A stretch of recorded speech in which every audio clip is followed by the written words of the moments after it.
Amazing grace, how sweet the sound that saved a wretch like me. Sa mga anak na nandyan na nandito sa Wednesday Word, yung aktong kakain na kayo, yung susubo ka na, tapos gustong-gusto mo yung ulam, kumbaga pinapangarap mo ng makasubo, tapos yung nakaupo ka na doon sa may hapagkainan, sabi sa iyo ng nanay mo, ay, bili ka nga sandali ng yelo. Ay, bili ka nga sandali ng soft drink sa labas. Nakpo naman, kain na ako. So, ngayon ka pa talaga mag-uutos. O sino sa inyo parang, ay, naku naman, ba't ganito?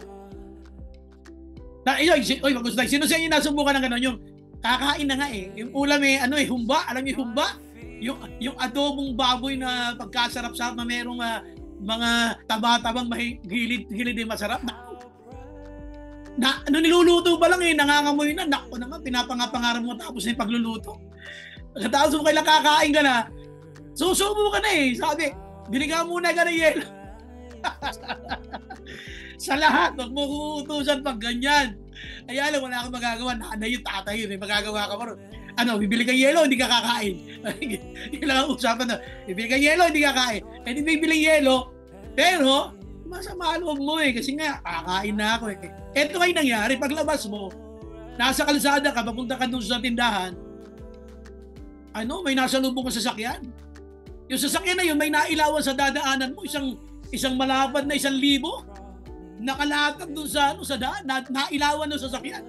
Yung mata mo matalas sa pera. Hindi nakaligtas na yun. Ang talas na mata mo sa pera. Nadaanan lang ng ilaw eh. Alam mo agad, 1,000 yun. Kumbaga, uy, ano to?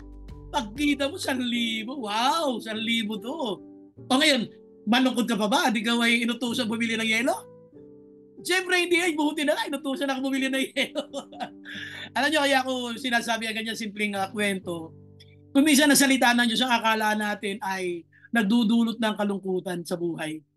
Na akala mo ang salita ng Diyos ay abala. Pero ang salita ng Diyos, pag tinignan nyo ang Biblia, madalas ang idinudulot nito ay ginhawa.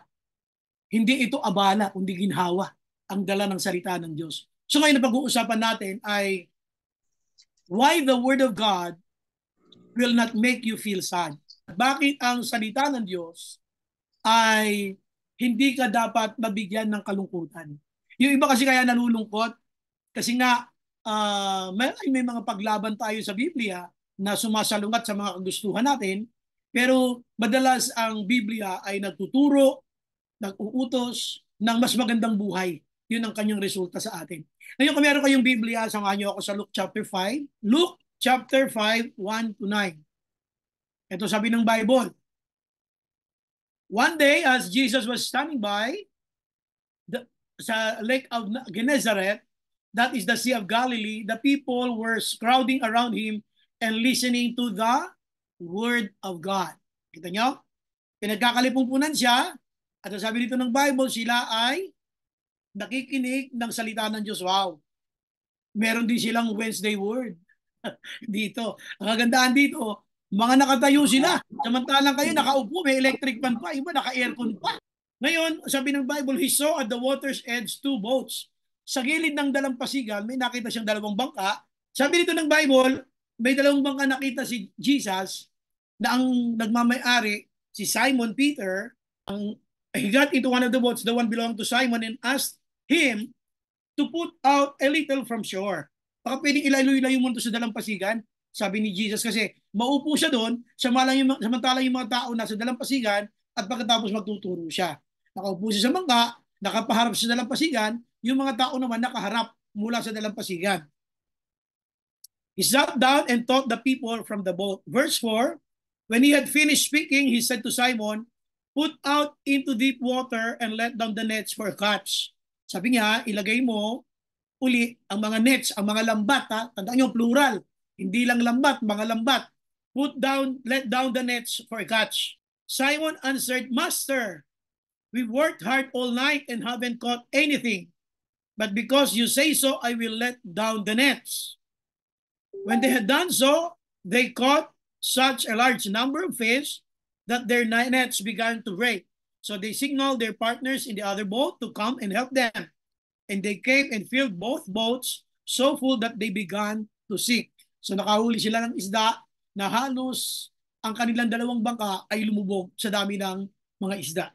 When Simon Peter saw this, he fell at Jesus' knees. Siya ay nagpatira pa na makita ito ni Simon Peter. Sabi niya, "Go away from me, Lord. Lumayo po sa akin, Panginoon. I am a sinful man." Ako po isang makasalanan. For he and all his companions were astonished at the catch of fish they had taken. Nung makita ito ni Peter, sabi niya, "Lord, lumayo po ko sa akin. Ako isang makasalanan." Kasi nakita niya yung kanyang isda na nahuli, halos dalawang bangka, na halos lumubog. Naggulat at nabangha silang lahat sa dami ng mga blessing na kanila tinanggap. So ngayon kaya kung ito gustong pag-usapan lang nyo, it was not easy for Simon na ilubog muli yung mga nets sapagkat siya ay katatapos lamang manghuli at wala silang nanghuli. Nung inutusan sila ni Jesus, sabi niya, "Lord, we've worked hard all night. Wala kami nahuli. Tapos ngayon, araw na araw, uutusan nyo kami."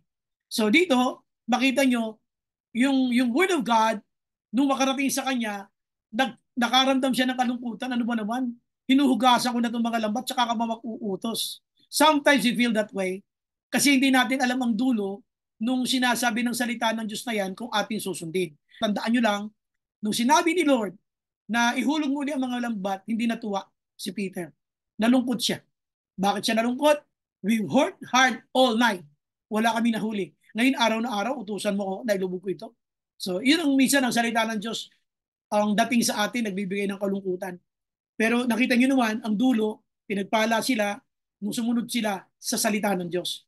Ganun din tayo eh. Alam niyo kung ang mga Kristiyano maunawaan lang na ang dulo ng pagsunod mo sa salita ng Diyos ay higit pang ginhawa at pagpapala sa buhay, walang magrereklamo. Kasi hindi kasi natin nahuhulaan eh. Hindi kasi natin naiintindihan ang dulo nito.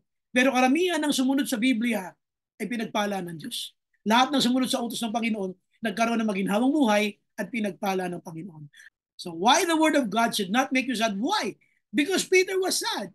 Nung marinig niya ang salita ng Diyos, imagine, magdamag silang ng huli, wala silang nahuling isda, tapos nung umaga, nakita sila ni Jesus, at saka naman sinasabi ni Lord na baka pwede namang ilagay ninyo yung lambat ulit doon sa dagat. Alam niyo, para lang maintindihan nyo na bakit umaangal dyan si Peter, kung kayo po ay nakasama na sa pagdadagat, ako po kasi nung makauwi ako ng probinsya namin noon sa Samar when I was a kid, kasi kasama ako sa mga naglalantsa. Ilantsa tawag namin doon. Sa mga medyo, hindi naman siya barko, pero mas maliit sa barko, pero ginagamit sa pangunguhuli ng isda. Alam nyo, ang buhay ng mga magdaragat, lalo na kung ang gamit nyo yung lambat, ay yung kailangan madilim ang gabi. Pag madilim ang gabi, doon ngayon sila maglalagay ng isang malaking liwanag sa gitna ng dagat. Pero bago nila ilagay yung liwanag na yung sa gitna ng dagat, ihuhulog muna nila yung lambat paikot. Malaki sakop nun. Tapos ngayon, gagawin nila, maglalagay sila ng ilaw sa gitna. Ngayon, ma-attract doon ng mga isda doon sa ilaw na yun. Maglalapitan sila. So pag lumapit sila doon ngayon, pagka yun ay hinila na, makukuha na yung mga isda. Ngayon, ang point ko ganito. Ang sabi ni Lord, baka pwedeng ihulog niyo uli yung lambat. Araw na araw nga, kumbaga kalat ang liwanag. Walang mahuhuli. Wala kang mahuhuli pag kalat ang liwanag. Kumbaga yung isda, wala sa isang lugar, hiwa-hiwalay sila. Kaya, pag kayo ay naranasan yung mamalengke, lalo na bibili kayo ng isda, sasabihin halimbawa nung tindera, maliwanag ang buwan, mahal ang isda. Bakit ganun? Pag maliwanag kasi ang buwan, ang isda nakakalat, ang hirap hulihin. Unlike kung madilim ang gabi, walang buwan, lalapit ang isda doon sa liwanag na gagawin ng mga isda. Pag lumapit sila doon, hindi nila alam may lambat sa ilalim, marami siyang huli. Ngayon ito, araw. Sabi dito ng Bible, araw na araw, ano mahuhuli mo? Lalo-lalo na at hindi ba naman sa di kalayuan mula sa dalampasigan. Kumbaga, maliwanag na siya, ang isda nakakalat. Number 2, bukod sa maliwanag, malapit sa dalampasigan. Yung ingay ng mga taong nagdaraan ay narinig ng isda na itataboy sila sa malayo. Kaya lalo hindi ka makahuhuli doon ng isda. So ngayon, sabi dito ng Bible, nung magdamag na yun, wala silang nahuli, si Simon, nililinis na yung mga lambat niya, sabi ng Bible, si Pedro, at ang sabi dito ng Bible, tsaka siya ngayon dito kinausap.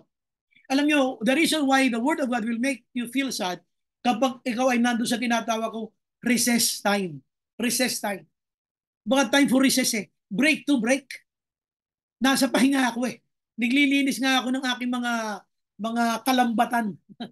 Tapos ngayon, tsaka makuutusan. Eh, para naman natang hindi tama. Tapos, ay pagagawa mo pa sa akin, eh, alam ko talang tiyak na walang mahuli. Dahil sa liwanag ko, tinan mo, tirik na tirik ang araw. Sa makakuha ng isda, yan wala talaga. Alam niyo ito yung, mapapansin ninyo na kung paanong pinagpala sila ni Lord. Kasi, ang ang bottom line dyan, nangatwiran siya. Tingnan niyo yung mga katwiran niya. Samahan niyo ako sa verses 4 and 5. Ito yung katwiran ni Simon Peter. Ito yung kanyang katwiran. Sabi ng verses 4 and 5, when he had finished speaking, nung matapos siya magturo si Jesus, sorry, sinabi niya kay Simon, put out into deep water and let down the nets. May esa, and let down the nets for a catch. Kumbaga sabi niya, naglilinis nga siya, at pagkatapos ngayon, dali mo ika doon sa malalim, naku naman, galing na nga kami dyan eh. Babalik pa ba kami dyan? Eh, kalilinis ko mga recess time eh. Ang dating niya kay Pedro, istorbo ka na. Lord, istorbo ka na sa akin. Eh. Kailan nyo naramdaman yun? Minsan may ginagawa ka, sabihin sa'yo ni Lord, anak, unahin mo to. Lord naman, may tinatapos ako eh. Anak, gawin mo to. Eh, Lord naman. Ilang beses mo narinig ang word of God na ang tingin mo sa salita ng Diyos, abala. Ito yan eh. Ito yung sinasabi ni Simon Peter eh. Lord, kaya nakatwiran siya, Lord, alam mo, we worked hard all day, all night. Wala kami nahuli. This is the kind of reasoning that most of the Christians today are doing with the Lord. Ganito tayo mga tuwiran. Kumbaga, ginagamitan natin ng human reasoning yung kanyang divine appointment sa bawat bagay. Eh, hindi mo alam yung palang recess time na yan is God's time for you to be blessed. Yung akala mo na abala, yung akala mong araw ng pagkaabala, eh yung pala yung sa paningin ng Diyos ay araw ng iyong pagginhawa. Ayaw mo ba sumunod? Eh gumanda nga ang buhay mo dyan, nakahuli ka nga ng isda. Ngayon, ano yung kanyang katwiran? Pag-usapan lang natin kasi malibang ng katwiran siya. Sabihin natin, basahin natin yung sinabi ng Bible. Simon answered, Master, ito na yung kanyang reasoning, oh. We've worked hard all night and haven't caught anything. Lord, magdamag kaming nagpagal, wala kami nahuli and haven't caught anything. But because you say so, I will let down the nets. Okay, Lord, dahil sinabi mo, sige na nga. Total, ikaw naman ang master eh. Ikaw naman ang Lord eh. Kuminsan ganyan tayo kay Lord pag sumusunod. Ay natin na abala. Time for recess eh. Ito yung sabi ko na, ano ba naman? Pagod ako eh. Kain na ako doon sa ulam namin, adobo, tsaka mautusan, bumili na yelo. Ano ba naman? Di ba? Kung kailan na matutulog ka ng ganyan, no? Sasabihin sa'yo, oy, kumigib ka nga ng 2 timbang tubig muna sandali, baka tayo maubos. Sige, matutulog ka, tsaka utusan mag-igib ka ng 2 timbang tubig.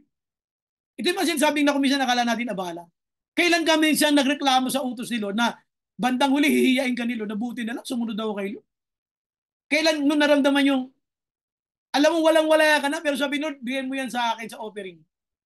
Walang-wala ka na. Lord naman, nakakatwiran tayo, pero sabi ni Lord, unahin mo ako, anak. Sige na, ay ba sumalo, Lord, because you say so. Sige po. Tapos nagulat ka nung pinalitan ni Lord ng napakadami. Napakadaming blessing. Tandaan yung blessing dito, ano ha? Hindi ito isang ano lang. Yung blessing niya dito ay hindi ito sabihin natin na isang sakong isda. Sabi niya dito, yung 2 bangka, halos mapuno, halos lumubog. Wow, what a blessing.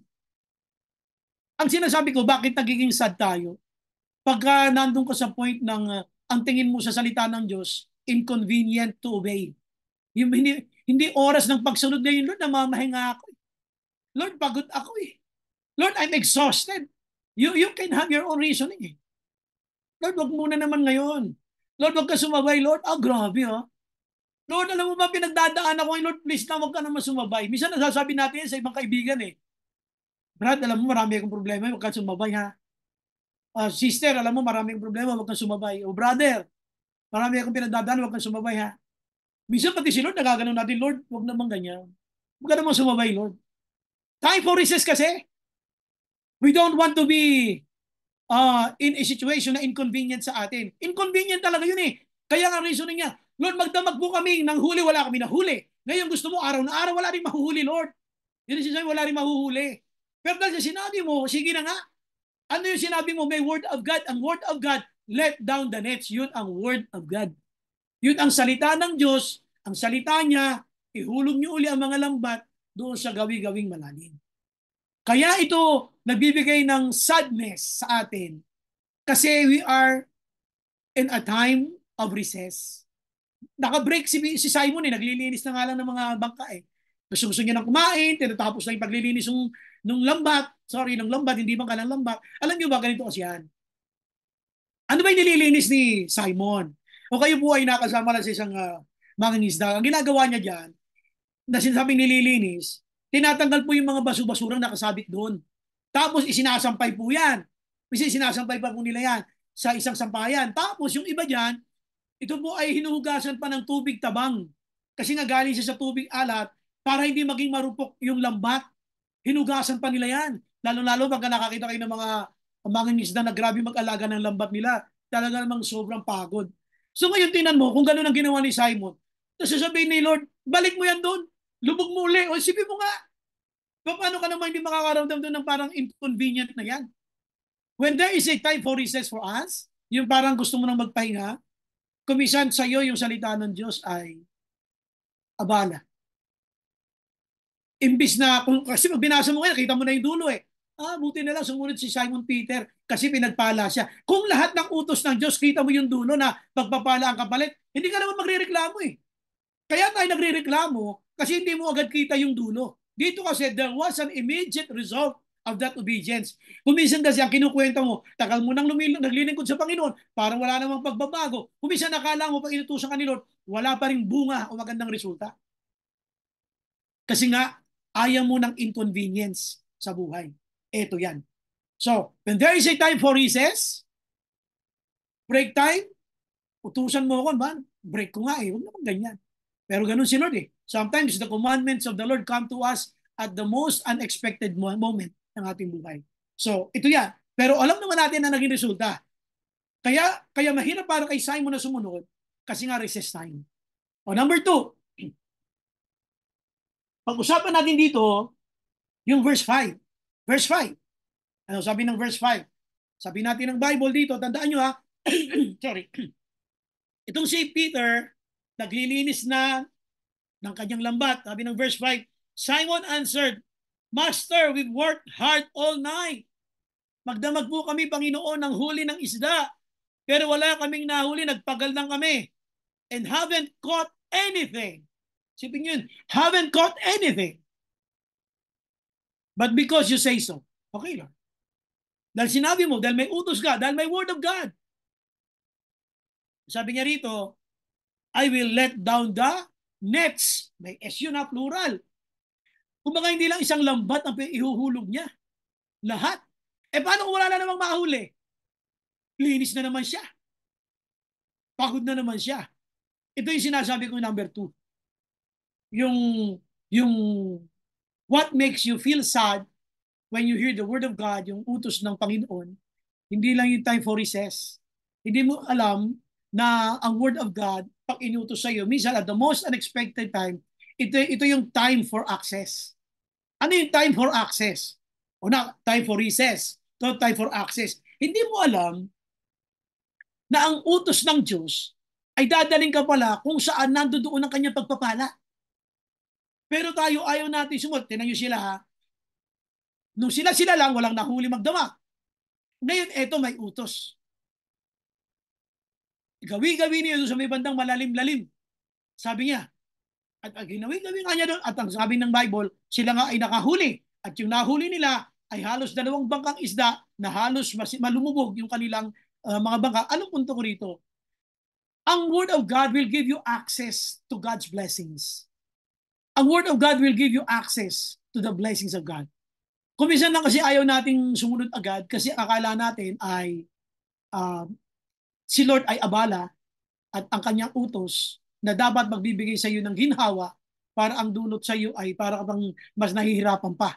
Dito, ang sabi ng Bible, ang isda, wala dito sa dalampasigan. Inuutusan ko kayo kung nasaan nandoon ang isda. Sige, lakad kayo. Huling-huli yung lambat ha. So, binibigyan sila ni Lord ng access kung nasaan ang blessing. Ito yung time for access. Kung minsan alam nyo, ayaw natin sundin ang salita ng Diyos, pero siya pala ang magiging dahilan upang lalo kanyang pagpalain.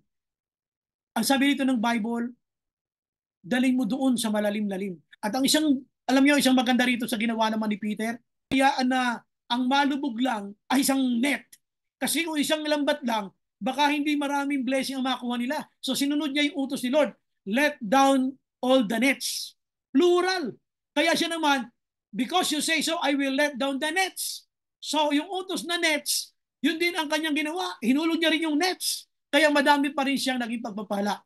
Anong ginawa ni Lord? Itinuro ni Lord yung access kung nasaan ang mga isda. Ganon din sa atin eh. Kung minsan nakala mo salita ng Diyos abala, hindi mo alam ang salita ng Diyos ang magtuturo sa iyo kung nasaan ang higit pang pagpapala. Halos 2 bangka nila ay lumubog. Hindi lang sila ang namangha sa kanyang mga pagpapala, pati yung kanilang mga kasama. Kaya dito, siya isipin niyo mabuti, ang isang nakakatuwa dito ay yung, but because you say so. Iyon yun eh. Because you say so. Kung minsan ayaw natin eh, kung tayo lang masusunod, ayaw na natin sumunod kay Lord. But because you say so, kumbaga, ito wala na to. Sa tingin ko walang mangyayari ito. Pero kay Lord, dahil sinabi mo, susunod ako. Kung minsan ang last resort natin ay ang salita ng Diyos. Which we can find na hindi sila nagsisi na sumunod sila sa salita ng Diyos. Ano ang point ko? Kung hindi sila sumunod sa utos ng Panginoon, itong si Simon, malinis na ang lambat mo, wala ka namang dalang pagpapala pauwi. Wala ka namang pagkain. So ano ngayon na nangyari? Nung sumunod siya, ibinigay ni Lord yung access. Ito ang access. Nandito yung lugar kung nasaan ang mga isda. Sige, igawin sa malalim-lalim. Pag gawin nga doon, nung hinugot nila yung mga lambat, halos lumubog ang 2 bangka. Access. Isang bagay ito na nakakalimutan natin. Alam niyo ba sa panahon ng kahit ikaw ay nanghihina, ang access mo sa kalakasan mo, the only thing that will comfort you is the Word of God. Sa panahon na parang ikaw ay nanlalata, napapagod, nadi-discourage, ang magbibigay sa iyo ng lakas ng loob salita ng Diyos. Yun ang access mo eh. At paano ka makakarating sa Panginoon? Sa magitan una siyempre ng panalangin, pero ang magbibigay sa iyo ng dulot ng kasagutan sa kanyang sa iyong mga panalangin ay makikita mo rin sa salita ng Diyos. We have the access. Ang huwag natin kalilimutan dito ay yung sinabi ni Peter, but because you say so. Ano yung because you say so? Meron kang salitang sinabi na ihulog sa malalim-lalim. Yun yung access mo eh. But because you say, may word of God kang sinabi. Yung word of God na yun, ang access mo ngayon para makahuli ka. Bakit? Ano ang sinabi ng word of God? Dalhin doon sa malalim. Yun ang access mo. What the Lord is telling you nowadays, yan ang access mo. There is God's word that you heard at yun ang nagbibigay sa iyo ng kalakasan. Kalimutan mo ang sinasabi ng ibang mga tao. Ang intindi mo ito yung sinasabi niya. But because you say so, kasi Lord, alam mo, kami mga mangingisda, hindi kami maghuhulog ng lambat sa ganitong oras kasi maliwanag, walang mahuhuli. But because you say so, word of God yun eh. Dahil sinabi mo, susundin ko. Alam niyo naman nangyari. Nung sinunod niya ang salita ng Diyos sa panahon ng parang walang mahuhuli, 2 dambuhalang pagpapala ang dumating sa kanila na halos lumubog ang kanilang 2 bangka. So, the reason why the word of God will make you feel sad, pag ang tingin mo sa salita ng Diyos, abala. Ito yung sabi ko, recess time. Recess time nga. Pero yung recess time mo na yan na inaabala ng Diyos, yung pala yung access time. Ito yung time para pagpalain ka. Kaya, kunti pang tiis, pag may utos si Lord, laban lang. Iyak. Kung kinakailangan, pero laban lang. Kung kinakailangan umiyak na umiyak sa point, sige lang. Lord, I need strength. Okay lang. Pero hindi ka pwedeng huminto, tuloy lang kasi nandoon sa salita ng Diyos. Yung access. Sabi ng access ng Word of God, gawin nyo doon sa malalim-lalim.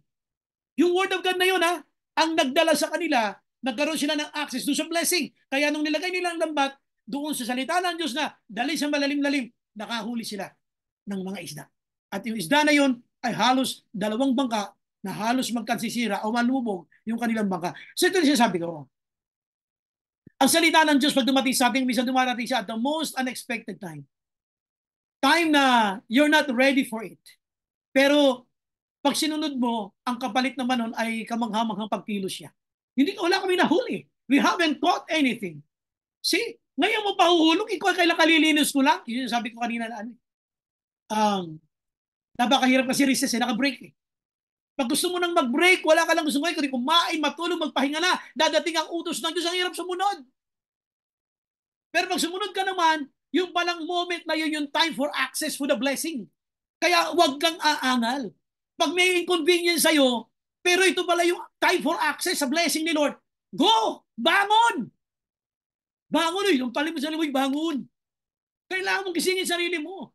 Huwag mo itutuloy yung tulog mo, may sinasabi nga sa'yo si Lord eh. So dito sinasabi natin, dumating yung utos na yan at the most unexpected moment. Kalilinis lang ng mga nets. Recess time, break yun. Gagawin ko sa iyo yung hindi mo pa nakikita. Ito, dali mo sa lugar na yon at makakakuha ka ng blessing. Yun yung access. Ano yung word? Put down the nets. Where? Doon sa place na yun. Kaya nakahuli siya. So sana makita ninyo rito na huwag nyo ituturing ang utos ng Diyos na abala. Ang utos ng Diyos ay susi sa mga pagpapala ng Diyos. Amen? When they had done so, they caught such a large number of fish that their nets began to break. Wow!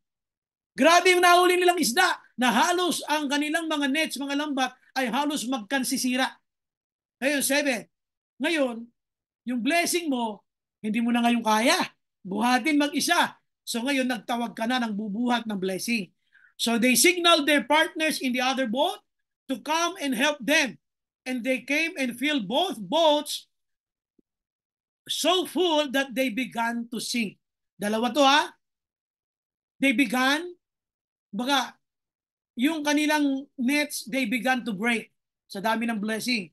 At sabi din ng blessing, yung kanilang boats, they began to sink. Wow! What a blessing! Anong binanggalingan nun? Word of God. Word of God. Kaya wag nating binabaliwal ang Word of God pag Wednesday Word.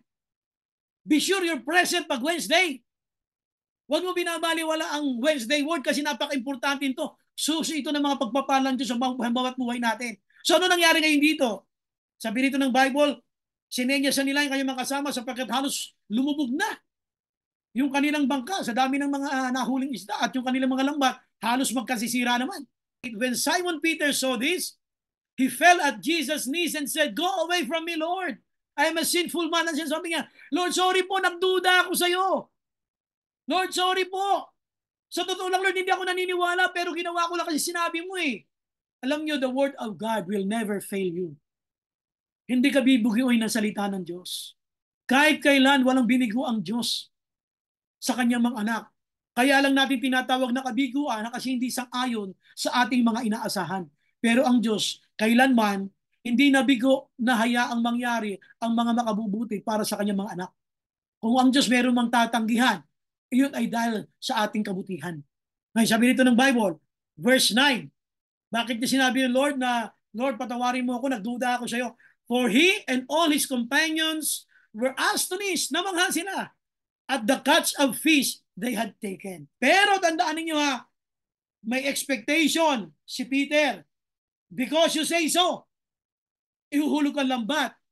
So ano nangyari? May expectation siya dahil sinabi mo, pero at the same time, hindi nagtapos sa expectation yon. Meron siyang participation. Kaya pag may utos si Lord, you participate with God. Huwag mo iaasa lahat kay Lord, huwag puro dasal. Bumangon ka, kumilos ka. Hindi po pwede yung puro lang tayo ng dasal ng dasal. Learn to lay down the nets. At kahit na medyo pagod ka na, bangon. Lalong-lalo na kung malinaw sa iyo, pinagagawa sa iyo si Lord. At the most unexpected time, nung dumating ang utos. Bakit unexpected? Kalilinis lang eh. Oras na ito para isampay at tuyuin uli. Ngayon, tsaka mo ko utusan, unexpected yan. Time for recess, break 2 eh. Number 2, hindi mo alam, time for access. Gusto mo nang magpahinga, sayang to, ngayon ko bibigay yung pagpapala. Sige, magpahinga ka, wala kang makukuha. Sige, magtamad-tamara ka sa buhay na to. Sundin mo lahat ng gusto ng katawan mo. Wala kang gawin, kundi magpapanood ka ng TV. Paano ulan ang buhay na to? Hindi, pagod ako eh. Yun na yung kanya ka nga inuutusan ni Lord, time for access. O ngayon, ano nangyari? Nung sinunod mo yung salita ng Diyos na akala mo abala, nagulat ka ngayon nang pinagpala ka ng Diyos. Yung bangka mo na dalawa, halos tumubog. Yung mga lambat mo, halos magkasisira. Bakit? Sa mga pagpapala na inihanda ng Diyos para sa mga anak ng Diyos. Ito yung pangatlo, yung time for success. Tagal mo nang umiiyak, nakikita ka ni Lord eh. Tagal mo nang nahihirapan, Lord. Lagi na lang bang ganito buhay ko? Tagal ka nang umiiyak kay Lord, tagal ka nang nahihirapan. And God is now answering your prayers. Wala ka bang balak makipag-cooperate kay Lord? Sa tingin niyo, kung si Simon Pedro, pinagana yung pride, Lord, kalilinis lang eh. Hindi ko na ito sa'yo gagawin. Hindi ko na ito iuhulog dyan. Eh Lord, kami nga magdamag, madilim pa eh. Wala kami nahuli ngayong pang araw na araw. Kasi gamitin yung pride natin. Tingnan natin kung paano tayo pagpapalain ni Lord. Hindi mo alam, pag ang salita ng Diyos dumating sa iyo, that is God's divine appointment. God knows that is your timing.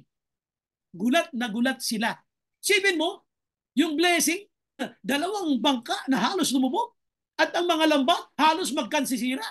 Hindi niyo ba napansin yun? Grabe yung blessing na dumating. Yung mga nets, they began to break. Tapos yung kanilang mga boats, they began to sink. Wow naman. Saka nakakita ng blessing na lulunurin ka. Uy! Saka nakakita ng blessing na lulunurin ka ng blessing.